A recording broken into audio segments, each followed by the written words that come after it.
Let me ask you a real question, and don't answer too fast.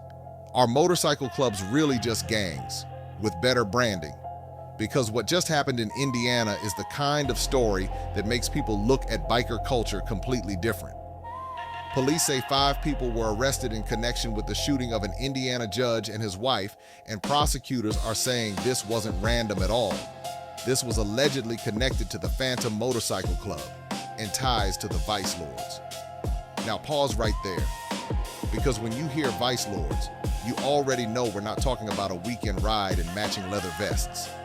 According to investigators, this judge was connected to a domestic violence case involving a Phantom MC member, and prosecutors believe the motive was basically, if we take the judge out, the case goes away.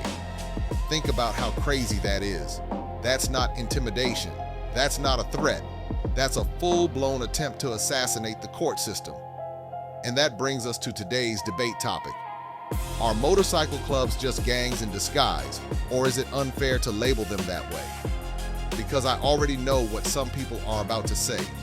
They're gonna say, hold up. There's plenty of motorcycle clubs that are just brotherhood, traveling, charity events, cookouts, and people who genuinely love riding. And that's true.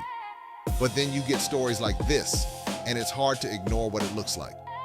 Let's talk history for a second. Phantom MC has been around for decades. It's been described as an outlaw motorcycle club with roots going back to Chicago and a strong presence historically in places like Detroit. And over the years, federal cases have linked certain Phantom members to organized criminal activity, including violent racketeering-style charges in past prosecutions. So when you mix that kind of history with what prosecutors are alleging now, 5 arrests, a judge shot, a spouse injured, and a supposed plan to stop a case by force, it makes people ask the uncomfortable question, where does club culture end, and where does organized crime begin? Because here's the part nobody wants to say out loud. Sometimes a group doesn't call itself a gang, because gangs have a brand problem. A motorcycle club sounds like freedom, brotherhood, and tradition.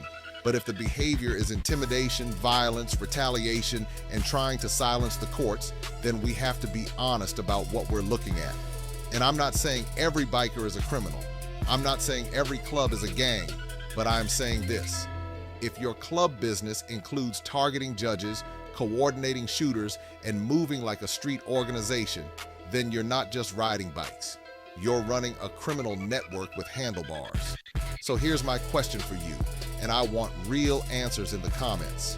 Do you think outlaw motorcycle clubs are mostly misunderstood, or do you think they're just gangs that found a way to hide in plain sight? And if you think they are gangs, should the law treat them the same way as street gangs under organized crime statutes? Drop your take right now, because this one is everything's debatable.